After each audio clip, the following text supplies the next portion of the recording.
ഒരു കാര്യം കൂടെ പറയാനുള്ളതെന്ന് വെച്ചാൽ നമ്മൾ സൂറത്തുൽ ഫാത്തിഹ ഓതുമ്പോൾ നമ്മൾ സിറാത്തൽ ലദീന അൻഅംത അലൈഹിം പറയൂലേ, അതായത് അല്ലാഹു സുബ്ഹാനഹു വ തആല എളുപ്പമാക്കിയവരുടെ പാതയിൽ നിന്ന്. ഓക്കെ, അപ്പം ഈ നാം എന്ന വാക്കിൻ്റെ ഒരർത്ഥം, കുറേയുള്ള അർത്ഥങ്ങൾ ഒരർത്ഥമാണ് എന്ത്, കാര്യങ്ങൾ എളുപ്പമാക്കുക എന്നുള്ളത്. അത് അള്ളാഹു സുബ്ഹാനഹു വ തആലയ്ക്ക് മാത്രമേ കഴിയുള്ളൂ അല്ലേ. നമുക്കറിയാം, നമ്മൾ ട്രാൻസ്ലേറ്റ് ചെയ്യുമ്പം എന്നാൽ അള്ളാഹു അനുഗ്രഹിച്ചവരുടെ കൂട്ടത്തിൽ നിഅമ എന്നുള്ള വാക്ക് അർത്ഥം, അതേപോലെ തന്നെ നമ്മൾ ഇതിന് കൊടുക്കേണ്ട വേറൊരു അർത്ഥമാണ് കാര്യങ്ങൾ എളുപ്പമാക്കുക എന്നുള്ളത് അല്ലേ. അപ്പം അള്ളാഹു സുബ്ഹാനഹു വ തആല എളുപ്പമാക്കാതെ നമുക്കൊരു കാര്യവും എളുപ്പമാവൂല അല്ലേ. കാരണം അപ്പം അവിടെയൊക്കെ ഇബ്ലീസ് വന്നിട്ട് നമുക്കിങ്ങനെ മുടക്കിടും അല്ലേ. അള്ളാഹുവിൻ്റെ എളുപ്പം കിട്ടിയിട്ടില്ലെങ്കിൽ നമ്മളൊക്കെ ആ ഒരു വഴി ഭയങ്കര ബുദ്ധിമുട്ട് നിറഞ്ഞതായിരിക്കും. അള്ളാഹു ഇല്ലാതെ അല്ലെങ്കിൽ അള്ളാഹുവിനോട് നമ്മൾ തേടാതെ നമുക്ക് ഈ ഒരു പാത ഒരിക്കലും എളുപ്പമാകില്ല. അപ്പം സിറാത്തൽ ലദീന അൻഅംത അലൈഹിം പറയുമ്പോൾ നമ്മളത് മനസ്സിൽ ചിന്തിക്കല്ലേ, ഇബ്ലീസുള്ള ആ ഒരു പാതയാണ്, അങ്ങേയറ്റം ഹാർഡായിട്ടുള്ള ഒരു വഴിയാണ്. റബ്ബേ നീ എളുപ്പമാക്കണേ, നീ എളുപ്പമാക്കിയാലല്ലാതെ ഇത് എളുപ്പമാവില്ല അല്ലേ. ആർക്കും നമ്മൾ പറഞ്ഞു, എത്ര അള്ളാഹുവിനോട് അടുത്തവരായാലും എത്ര വലിയ ഇബാദത്ത് ചെയ്യുന്നവരായാലും ആർക്കും അള്ളാഹു എളുപ്പമാക്കാതെ ഈ പാത എളുപ്പമാവില്ല അല്ലേ. അപ്പം അള്ളാഹുവിനോട് ജസ്റ്റ് നമ്മൾ നല്ലവരായ ആളുകളുടെ പാത എന്നല്ല നമ്മൾ പറയുന്നത്, അള്ളാഹു ഇടപെട്ട് അവരുടെ വഴികൾ എളുപ്പമാക്കി കൊടുത്തിട്ടുണ്ട് ചില ആളുകൾക്ക് അല്ലേ. ആ ആളുകളുടെ വഴിയിൽ, അല്ലാണ്ട് അവർ സ്വയം നല്ലവരായതുകൊണ്ടല്ല, ആരും സ്വയം നല്ലവരായതുകൊണ്ടും പുണ്യാളന്മാരായതുകൊണ്ടും അല്ല, അള്ളാഹു ഇടപെട്ട് അവരുടെ പാത എളുപ്പമാക്കി കൊടുത്തിട്ടുണ്ട്. ഇബ്ലീസിൻ്റെ എല്ലാ പ്രലോഭനങ്ങളും നിറഞ്ഞ അവരുടെ പാത അള്ളാഹു എളുപ്പമാക്കിയിട്ട് അവരെ സിറാത്തുൽ മുസ്തഖീമിൽ തന്നെ നിലനിർത്തിയിട്ടുണ്ട്. ആ ഒരു എളുപ്പം നമ്മൾക്കും തരണേ എന്നാണ് നമ്മൾ സിറാത്തൽ ലദീന അൻഅംത അലൈഹിം പറയുമ്പോൾ അള്ളാഹുവിനോട് പറയേണ്ടത് അല്ലേ. നമുക്കറിയാം, ഇബ്ലീസ് അവസാന നിമിഷം വരെ, അന്ത്യനാൾ വരെ ഈ വഴിയിൽ ഇങ്ങനെ ഇബ്ലീസിൻ്റെ കുട്ടിപ്പട്ടാളങ്ങളും ഇങ്ങനെ നമ്മളെ വെയിറ്റ് ചെയ്ത് അറ്റാക്ക് ചെയ്യാൻ വേണ്ടി ഇങ്ങനെ നിൽക്കുന്നുണ്ടാവും അല്ലേ. അപ്പം എല്ലാ ഡയറക്ഷനിൽ നിന്നും നമ്മൾ അറ്റാക്ക് ചെയ്തുകൊണ്ടേയിരിക്കും. ഒരു പ്രാവശ്യം മിസ്സായാൽ അടുത്ത ചാൻസിൽ പിടിക്കും. അപ്പം ഈ വഴി എളുപ്പമാക്കാൻ വേണ്ടിയിട്ട് വേറെ ഒരു മാർഗവും ഇല്ല. എന്തേ ഒരു മാർഗമുള്ളൂ, നമുക്ക് അള്ളാഹുവിൻ്റെ എളുപ്പം വരണം അല്ലേ. അപ്പം നമ്മളിപ്പോൾ ഇനി സിറാത്തൽ ലദീന അൻഅംത അലൈഹിം പറയുമ്പോൾ നമുക്ക് വേറെ പുതിയൊരു മാനം കൂടെ ആയില്ലേ. അള്ളാഹു ഇടപെട്ടിട്ട് ആർക്കൊക്കെ ആ ഒരു പാത എളുപ്പമാക്കി കൊടുത്തോ അതേപോലെ ഞങ്ങൾക്കും നീ എളുപ്പമാക്കി തരണേ, അല്ലെങ്കിൽ ഇബ്ലീസ് കടന്നു കയറിയിട്ട് അങ്ങേയറ്റം പ്രയാസമാകുമായിരുന്ന ഒരു പാതയായിരുന്നു ഇത് എന്നല്ലേ. അപ്പോൾ നമുക്ക് വേറെ തന്നെ ഒരു പെർസ്പെക്റ്റീവ് കിട്ടിയില്ലേ ഈ ഒരു ആയത്തിന്. അപ്പോൾ അത് ചിന്തിച്ചുകൊണ്ട് ഈ ഒരു ആയത്ത് ഓതാം. ഓക്കെ, അപ്പം നമ്മളിപ്പോൾ കഴിഞ്ഞ കുറച്ച് ക്ലാസ്സുകളിലായിട്ട് ആദം അലൈഹി ഇസ്ലാമിൻ്റെ സൃഷ്ടിപ്പും അതുമായിട്ട് ബന്ധപ്പെട്ട കാര്യങ്ങളും ഇങ്ങനെ പറഞ്ഞുകൊണ്ടിരിക്കുക അല്ലേ. ഇനിയും ഇൻഷാ അല്ലാഹ് കൂടുതൽ പറയാനുണ്ട്. അപ്പം ഒരു കാര്യം പറയാനുള്ളതെന്ന് വെച്ചാൽ ഈ കുറച്ച് ആയത്തുകൾ അല്ലേ, സൂറത്തുൽ അറാഫിലെ ആയ നമ്പർ 10 മുതൽ ഇപ്പോൾ 17 വരെയാണ് നമ്മൾ തീർത്ത് വെച്ചത്. അപ്പം ഈ ആയത്തുകൾ ഇനി ഓതാനും കൂടുതലൊന്ന് അതിനെക്കുറിച്ച് അതിൻ്റെ തഫ്സീറൊക്കെ ഇനി വായിക്കുമ്പം ഒന്നും കൂടെ നമുക്ക് മനസ്സിലാക്കാനും ചിന്തിക്കാനും ഒക്കെ ഉണ്ടാവും അല്ലേ. അപ്പം കുറച്ചും കൂടെ ഇൻട്രസ്റ്റിംഗ് ആയിരിക്കും. ഇനി വെറുതെ ഇങ്ങനെ വായിച്ചല്ലെങ്കിൽ അർത്ഥം പറഞ്ഞ് വിടുന്ന പോലെ ആവില്ല, കൂടുതൽ പ്രയോജനപ്രദമായിരിക്കും. നമ്മൾ അതിനെക്കുറിച്ച് ഒരു നിമിഷം ചിന്തിച്ചാൽ ആ നിമിഷത്തിന് കൂടെ നമുക്ക് പ്രതിഫലമാണ് അല്ലേ. ഖുർആനെക്കുറിച്ച് ഓതിയിട്ട് അതിനെക്കുറിച്ച് ഒരു നിമിഷം വെറുതെ ഒന്ന് എന്താണിതെന്ന് മനസ്സിലാക്കാൻ ശ്രമിച്ചാൽ അത് ഭയങ്കര പ്രതിഫലമുള്ള കാര്യമാണ് അല്ലേ. അപ്പോൾ ഖുർആനുമായിട്ട് കൂടുതൽ ബന്ധം നമുക്ക് സ്ഥാപിക്കാൻ പറ്റും. അതുവഴി അള്ളാഹു സുബ്ഹാനഹു വ തആലയായിട്ട് കൂടുതൽ ബന്ധം സ്ഥാപിക്കാൻ പറ്റും അല്ലേ. ഖുർആൻ്റെ ഓരോ ആയത്തുകളും എത്രത്തോളം ആഴമുള്ളതാണ്, എത്രത്തോളം അർത്ഥമുള്ളതാണെന്ന് ചിന്തിക്കുമ്പോൾ, അല്ലെങ്കിൽ ആ ആയത്തുകളെ കുറിച്ച് നമുക്ക് എത്രത്തോളം ചിന്തിക്കാൻ പറ്റും, എത്രത്തോളം അതിന് നമ്മളെ ജീവിതത്തിനെ സ്വാധീനിക്കാൻ പറ്റും, എത്രത്തോളം നമുക്ക് അതിന് ആ ആയത്തുകൾക്ക് നമ്മളെ ജീവിതത്തിൽ മാറ്റം വരുത്താൻ പറ്റും എന്നൊക്കെ ചിന്തിക്കുന്നതും മാറ്റം വരുത്തുന്നതും ഒക്കെ പ്രതിഫലാർഹമായ കാര്യങ്ങളാണ് അല്ലേ. നമുക്കറിയാം ഖുർആനൊരു പ്രത്യേക മാജിക്കാണ്, ഒരുപാട് മാജിക്കുള്ള ഒരു നബി സല്ലല്ലാഹു അലൈഹി വസല്ലമയ്ക്ക് ഇറങ്ങിയ ഒരു മാജിക്കാണ് ഖുർആൻ അല്ലേ. അല്ലെങ്കിൽ എന്താ പറയുക, ഭയങ്കര ഒരു അത്ഭുതം നിറഞ്ഞൊരു കാര്യമാണ് ഖുർആൻ. അപ്പോൾ അതുപോലെ ഒരുപാട് കാര്യങ്ങളിൽ ഖുർആൻ്റെ നമുക്കെല്ലാവർക്കും അറിയാവുന്ന ഒരു കാര്യമാണ്, ഖുർആൻ അന്ന് എങ്ങനെ ഇറങ്ങിയോ അതേപോലെ ഇന്നും നിലനിൽക്കുന്നുണ്ട് എന്നല്ലേ. വേറെ ഒരു ഗ്രന്ഥവും അങ്ങനെ ഇല്ല, കൈകടത്തലുകളില്ലാത്ത ഒരു ഗ്രന്ഥവും ഇല്ല. അതുപോലെ തന്നെ വേറെ അത്ഭുതം നിറഞ്ഞൊരു കാര്യമാണ് ഖുർആൻ്റെത്. ഖുർആനെ നമ്മൾ എന്തുദ്ദേശത്തോടു കൂടി സമീപിക്കുന്നുവോ അതാണ് ഖുർആൻ നമുക്ക് തരിക.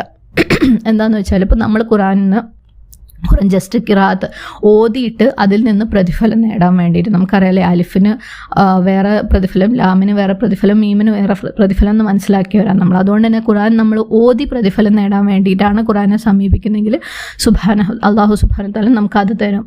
അതേപോലെ ഖുർആനെ ഹിഫ്ള് ആക്കിയിട്ട് ഓരോ സൂറത്തുകളായിട്ടും ആയത്തുകളായിട്ടും ഹിഫ്ളാക്കിയിട്ട് അതിൻ്റെ പ്രതിഫലം നേടാനാണെങ്കിൽ ഖുർആൻ നമുക്ക് അത് തരും. ഇനി ഖുർആൻ നമ്മൾ സമീപിക്കുന്നത് ഞാൻ ചെയ്ത എന്തെങ്കിലും ഒരു കാര്യത്തിനെ ജസ്റ്റിഫൈ ചെയ്യാൻ വേണ്ടിയിട്ട് അതിനെന്തെങ്കിലും പോയിന്റ്സ് ഖുർആനിലുണ്ടോ എന്ന് നോക്കാനാണെങ്കിൽ ഖുർആൻ അതും തരും നമുക്ക്. എന്ത് ഉദ്ദേശത്തോടു കൂടിയാണോ നമ്മൾ ഖുർആനെ സമീപിക്കുന്നത് അത് ഖുർആൻ നമുക്ക് തന്നുകൊണ്ടിരിക്കും. ഇനി നമ്മൾ വേറെ ആരെങ്കിലും ചെയ്ത തെറ്റിന് ഓക്കെ അയാൾ ചെയ്ത് തെറ്റാണെന്ന് ഖുർആനിൽ ആയത്ത് വെച്ച് നമുക്ക് സ്ഥാപിക്കണം എന്ന് വിചാരിച്ച് നമ്മൾ ഖുർആനെ സമീപിച്ചാൽ ഖുർആൻ അതും തരും. നമുക്ക് ഹിദായത്ത് തേടിയാണ് ഖുർആനെ സമീപിക്കുന്നതെങ്കിൽ ഖുർആൻ അത് തരും. എന്നിൽ എന്ത് തിരുത്താനുണ്ട്, ഖുർആൻ നിന്ന് ഞാൻ മനസ്സിലാക്കിയിട്ട് എന്നിൽ എന്ത് തിരുത്തൽ വരുത്താനുണ്ട്, എനിക്ക് എന്ത് കൂടുതൽ നല്ല കാര്യങ്ങൾ ചെയ്യാനുണ്ട്, അതുദ്ദേശിച്ചിട്ടാണ് നമ്മൾ ഖുർആനെ സമീപിക്കുന്നതെങ്കിൽ ഖുർആൻ അത് തരും. അപ്പം നമ്മൾ ചിന്തിക്കുക, നമ്മൾ എങ്ങനെയാണ് ഖുർആനെ സമീപിക്കുന്നത്, എന്തിനു വേണ്ടിയാണ് ഖുർആനെ സമീപിക്കുന്നതെന്നല്ലേ. ഖുർആനെ കുറിച്ച് അല്ലാഹു സുബ്ഹാനഹു തആല പറഞ്ഞു വെച്ചിരിക്കുന്ന കുറേ കാര്യങ്ങളിൽ ഒന്നാണ്, അതായത് നമ്മൾ ഖുർആനുമായിട്ടുള്ള ബന്ധത്തിനെ കുറിച്ച് അല്ലാഹു പറയുന്നത് ആയാത്തുൽ ലിസ്സായിലീൻ, അതായത് ഇത് ആയത്തുകളാണ് എന്തിന്, ചോദ്യം ചോദിക്കുന്നവർക്ക് വേണ്ടിയുള്ള. ഓക്കെ, അപ്പം ഖുർആനെക്കുറിച്ച് നമ്മളെപ്പോഴും ചിന്തിക്കേണ്ട, അല്ലെങ്കിൽ ഖുർആനെക്കുറിച്ച് നമ്മളെ മനസ്സിലുണ്ടാവേണ്ട ഒരു കാര്യമാണ് എന്തായിരിക്കും ഈ ഒരു ആയത്തിൽ നിന്ന് നമുക്ക് കിട്ടാനുള്ള ഹിദായത്ത്. നമ്മൾ ഖുർആൻ ഓതുന്നുണ്ട്, അർത്ഥം വായിക്കുന്നുണ്ട്, ഹിഫ്ലാക്കുന്നുണ്ട്, തഫ്സീർ കേൾക്കുന്നുണ്ട്. പക്ഷേ ഏതൊരു ആയത്ത് വായിക്കുമ്പോഴും നമ്മളെ മനസ്സിൽ ഈ ഒരു ചിന്തയുണ്ടോ, ഈ ആയത്തിൽ നിന്ന് അല്ലെങ്കിൽ ഈ ഒരു വാക്കിൽ നിന്ന് അല്ലെങ്കിൽ ഈ ഒരു സ്റ്റേറ്റ്മെൻറ്റിൽ നിന്ന് അല്ലെങ്കിൽ അല്ലാഹു സുബ്ഹാനഹു തആല പറഞ്ഞു വെച്ച ഈ ഒരു സംഭവത്തിൽ നിന്ന് എന്ത് ഹിദായത്താണ് എനിക്ക് കിട്ടാനുള്ളത്? ആ ചോദ്യം ചോദിക്കുന്നവരായിരിക്കണം നമ്മളെല്ലാവരും. നമുക്കറിയാം അല്ലാഹു സുബ്ഹാനഹു തആല ഖുർആൻ തന്നത് എന്തിനു വേണ്ടിയിട്ടാണ്? ഹുദൻ ലിൽ മുത്തഖീൻ അല്ലേ, ഹിദായത്തായിട്ടാണ് അല്ലേ. അപ്പം നമ്മളെ ഗൈഡ് ചെയ്യാൻ വേണ്ടിയിട്ടാണ് അള്ളാഹു ഇത് തന്നത്. നമുക്ക് ഓരോന്നിൻ്റെ ഉദ്ദേശം മനസ്സിലാക്കണം അല്ലേ. നമ്മളെ ജീവിതം നമുക്കറിയാം അള്ളാഹുവിന് ഇബാദത്ത് ചെയ്യാനുള്ളതാണ്. ഖുർആൻ എന്തിനാണ് തന്നിട്ടുള്ളത്? നമുക്ക് ഹിദായത്തായിട്ടാണ് അല്ലേ. അപ്പോൾ ഈ ഓരോ ആയത്തുകളും ഓരോ സ്റ്റേറ്റ്മെൻറ്റുകളും ഓരോ സംഭവ കഥകളും ഓരോ വാക്കുകളും വായിക്കുമ്പം ഇതിൽ നിന്ന് എനിക്ക് എന്ത് ഹിദായത്താണ് അള്ളാഹു തരാനുള്ളത്, ഇതിലെന്ത് ഹിദായത്താണ് അള്ളാഹു ഒളിപ്പിച്ച് വെച്ചിരിക്കുന്നത്, ആ ഒരു ചിന്തയോടുകൂടി നമ്മൾ ഖുർആനെ സമീപിക്കുമ്പം ആ ഒരു തേട്ടം നമ്മൾ അള്ളാഹുവിനോട് തേടിക്കൊണ്ട് ഖുർആനെ സമീപിക്കുമ്പം അള്ളാഹു ആ ഹിദായത്ത് നമ്മളിലേക്ക് എത്തിക്കും. സുബ്ഹാനല്ലാഹ്, ഭയങ്കര ഒരു അത്ഭുതം തന്നെയാണത്. ഓരോ ആയത്തിലും ഓരോ കഷ്ണ ആയത്തിലും ഓരോ വാക്കിലും ഹിദായത്തുണ്ട്. നമുക്ക് മാറ്റം വരുത്താനുള്ള സാധ്യതകളുണ്ട്, നമ്മളെ തെറ്റ് തിരുത്താനുള്ള സാധ്യതകളുണ്ട്. അതുവഴി മറ്റുള്ളവരുടെ ജീവിതത്തിനെയും നല്ല രീതിയിൽ ഇൻഫ്ലുവൻസ് ചെയ്യാനുള്ള സാധ്യതകൾ ഖുർആനിലുണ്ട്. അപ്പോൾ അതിനെ തേടിക്കൊണ്ടിരിക്കുക. ഖുർആൻ ഇറക്കിയത് അതിന് വേണ്ടിയിട്ടാണ്.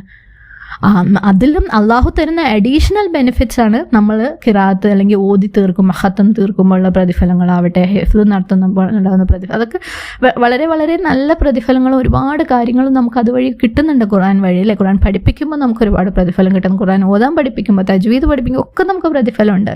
പക്ഷേ ഖുർആൻ്റെ മെയിൻ പേർപ്പസ് എന്താ? ഹിദായത്താണ് അല്ലേ. അപ്പം അതിൻ്റെ ഓരോ വാക്കിൽ നിന്ന് നമുക്ക് കിട്ടാനുള്ള ഹിദായത്ത് നമുക്ക് മിസ്സാവാൻ പാടില്ല. ആ വാശി നമുക്ക് വേണം. അത് തേടിക്കൊണ്ടേയിരിക്കുക അള്ളാഹുവിനോട്. അള്ളാഹു അത് നമ്മളിലേക്ക് എത്തിക്കും. ആ ഹിദായത്ത് എത്തിക്കഴിഞ്ഞാൽ നമ്മൾ മാറും. നമ്മളെ തെറ്റുകൾ തിരുത്തും. നമ്മളെ ജീവിതത്തിൽ കോടാനുകോടി തെറ്റുകൾ ഇനിയും തിരുത്താനുണ്ട്, കോടാനുകോടി നന്മകൾ ഇനിയും കൊണ്ടുവരാനുണ്ട്. അത് നമുക്ക് മറ്റുള്ളവർക്ക് പറഞ്ഞു കൊടുക്കാനുണ്ട്, അവരുടെ ജീവിതത്തിന് നല്ല മാറ്റം വരുത്താനുണ്ട്. അപ്പോൾ എന്തിനാണ് ഖുർആനെന്ന് നമ്മൾ മനസ്സിലാക്കുക അല്ലേ. ഇപ്പോൾ ഒരു ടീച്ചർ ക്ലാസ് എടുക്കുന്നു, കുട്ടികളൊക്കെ ക്ലാസ് കേൾക്കുന്നു. ചിലർ അതെന്താ അങ്ങനെ അല്ലെങ്കിൽ ഇതെന്താ ഇങ്ങനെ ചോദിച്ച് അവരുടെ സംശയങ്ങൾ ഇങ്ങനെ ക്ലിയർ ചെയ്തുകൊണ്ടേയിരിക്കും അല്ലേ. ചില സ്റ്റുഡൻസ് അങ്ങനെയാണ്. ഒരു പക്ഷേ ക്ലാസ്സിൻ്റെ ഇടയ്ക്ക് ടീച്ചറെ ബുദ്ധിമുട്ടിച്ചിട്ടില്ലെങ്കിലും പിന്നീടെങ്കിലും അത് ടീച്ചറോട് ചോദിച്ചാൽ ക്ലിയർ ആക്കും. ചിലർ അതിനു വേണ്ടി വേറെ ബുക്കുകൾ റെഫർ ചെയ്ത് അതും മനസ്സിലാക്കി ആ ക്വസ്റ്റ്യൻ അവർ തിരുത്തും. എന്നാൽ ചില സ്റ്റുഡൻസ് അതേപോലെ അതങ്ങ് കേൾക്കും, അത് ബൈ ഹാർട്ട് പഠിച്ചോ എങ്ങനെയെങ്കിലും പരീക്ഷയ്ക്ക് എഴുതും, പാസ്സാവും. ആർക്കാ കൂടുതൽ ബെനിഫിറ്റ്? അതെന്താണെന്ന് മനസ്സിലാക്കാൻ ശ്രമിച്ചവർക്ക് അല്ലേ, അതിൽ അവർക്കുള്ളിൽ വന്ന ക്വസ്റ്റ്യൻസിന് ആൻസർ കണ്ടെത്താൻ ശ്രമിച്ചവരെ പ്രയോജനം കിട്ടുന്നുള്ളൂ അല്ലേ. മറ്റവരെന്താ എഴുതുന്നുണ്ട്, പാസ്സാവുന്നുണ്ട്, ബൈഹാർട്ട് പഠിക്കുന്നുണ്ട്, ക്ലാസ് കേൾക്കുന്നുണ്ട്, പക്ഷെ അവർക്ക് അതിൻ്റെ ആ ഒരു ക്ലാസ്സിൻ്റെ പ്രയോജനം അവർക്ക് കിട്ടുന്നില്ല അല്ലേ. അപ്പം അതേപോലെയുള്ള സ്റ്റുഡൻസായിട്ട് മാറാം നമ്മൾ. അള്ളാഹു സുബ്ഹാനഹു തആല അതുപോലെ ഒരു ടീച്ചറായിട്ട് നമ്മൾ ആക്സെപ്റ്റ് ചെയ്യുക. അല്ലമൽ ഖുർആൻ അല്ലേ, ഖുർആൻ പഠിപ്പിക്കുന്ന ഒരു ടീച്ചറായിട്ട് നമ്മൾ അള്ളാഹുവിനെ ആക്സെപ്റ്റ് ചെയ്യുക. അള്ളാഹു എന്നിട്ട് അങ്ങനെയുള്ള സംശയങ്ങൾ ചോദിച്ച് ഇതിൽ നിന്ന് എന്ത് ഹിദായത്താണ് എനിക്ക് കിട്ടാനുള്ളത് എന്നുള്ള ചോദ്യം ചോദിച്ച് ആ ചോദ്യം ടീച്ചറോടാണ് ചോദിക്കേണ്ടല്ലേ. അത് ടീച്ചറോട് ചോദിച്ചിടുക. അള്ളാഹു സുബ്ഹാനഹു തആലയാണ് നമ്മളെ ടീച്ചർ ഇവിടെ അല്ലേ. ആ ടീച്ചർ നമുക്ക് അതിനുള്ള ഉത്തരം തരും, വഴിയേ തന്നുകൊണ്ടിരിക്കും. അപ്പോൾ വെറുതെ പൊട്ടന്മാരെ മാതിരി എന്തൊക്കെയോ ചെയ്ത് എന്തൊക്കെയോ കാട്ടി ആരെങ്കിലും കൊണ്ട് തരുന്നെങ്കിൽ എടുക്കാം എന്ന് വിചാരിച്ചിരിക്കാതെ നമ്മൾ ഓരോരുത്തരും ചോദിക്കുക. എനിക്ക് കിട്ടുന്ന എൻ്റെ മനസ്സിൽ വന്ന ചോദ്യമാവില്ല നിങ്ങളെ മനസ്സിലുള്ളത് അല്ലേ. എൻ്റെ ചോദ്യങ്ങൾക്ക് അള്ളാഹു സുബ്ഹാനഹു തആല ഞാൻ ചോദിച്ചപ്പോൾ ഉത്തരം തന്നിട്ടുണ്ടോ. നിങ്ങളെ മനസ്സിൽ വേറൊരു ചോദ്യം ഉണ്ടോ, ഈ ആയത്തിൽ എന്ത് ഹിദായത്താണുള്ളത്, അത് ചോദിച്ചാൽ നിങ്ങൾക്ക് ആ ഹിദായത്ത് അള്ളാഹു സുബ്ഹാനഹു തആല എത്തിക്കും. ആ ഹിദായത്ത് നമുക്ക് എല്ലാവർക്കും പറഞ്ഞു തരാമല്ലോ. അങ്ങനെ നമുക്ക് ഞാൻ പറഞ്ഞില്ലേ, നമ്മളെല്ലാവരും എത്ര പുണ്യാളന്മാരാണെങ്കിലും ഒരേ കഷ്ടപ്പാടിലൂടെ പോകുന്ന സിറാത്തുൽ മുസ്തഖീം എന്ന് പറഞ്ഞ കുഴിയും കൊണ്ടും നിറഞ്ഞ വഴികളിലൂടെ പോകുന്ന ആളുകളാണല്ലേ. എല്ലാവരും കൈപിടിച്ച് പരസ്പരം സഹായിച്ച് ഇസ്ലാമിൻ്റെ ഏകോദര സാഹോദര്യം എന്നുള്ള കയറിൽ മുറുക്ക പിടിച്ച് പോയാലേ രക്ഷയുള്ളൂ അല്ലേ. അപ്പം നമ്മളെല്ലാവരും നമ്മളെ ചോദ്യങ്ങൾ ചോദിച്ചിട്ട് അള്ളാഹുവിനോട് ചോദിച്ചിട്ട് അതിൻ്റെ ഉത്തരം തേടിയിട്ട് അതിൽ നിന്ന് നമ്മൾ തെറ്റുകൾ തിരുത്തിയിട്ട് അത് മറ്റുള്ളവർക്ക് കൈ കൊടുത്ത് സഹായിച്ച് മുന്നോട്ട് പോയാലേ നമുക്ക് അവിടെ എത്താൻ പറ്റുള്ളൂ അല്ലേ. അല്ലാഹു സുബ്ഹാനഹു തആല നമ്മളെല്ലാവർക്കും അതിന് വേണ്ടിയിട്ടുള്ള സഹായം നൽകട്ടെ. ഇൻഷാ അല്ലാഹ് ഇനിയുള്ള ക്ലാസ്സുകളിൽ ഞാൻ പറഞ്ഞ പോലെ നമ്മൾ ഇബ്ലീസിൻ്റെ ബാക്കിൽ നിന്നും ഫ്രണ്ടിൽ നിന്നും റൈറ്റിൽ നിന്നും ലെഫ്റ്റിൽ നിന്നുള്ളൊക്കെ അറ്റാക്കിന് നമുക്ക് എന്താണെന്ന് മനസ്സിലാക്കണം. അത് നമ്മളെ കൂടുതൽ സഹായിക്കും ഇബ്ലീസിൽ നിന്ന് രക്ഷ തേടാൻ വേണ്ടിയിട്ട്, മനസ്സിലാക്കാൻ വേണ്ടിയിട്ട്, ഇബ്ലീസ് ഇങ്ങനെയാണെന്ന് മനസ്സിലാക്കാൻ വേണ്ടിയിട്ട്.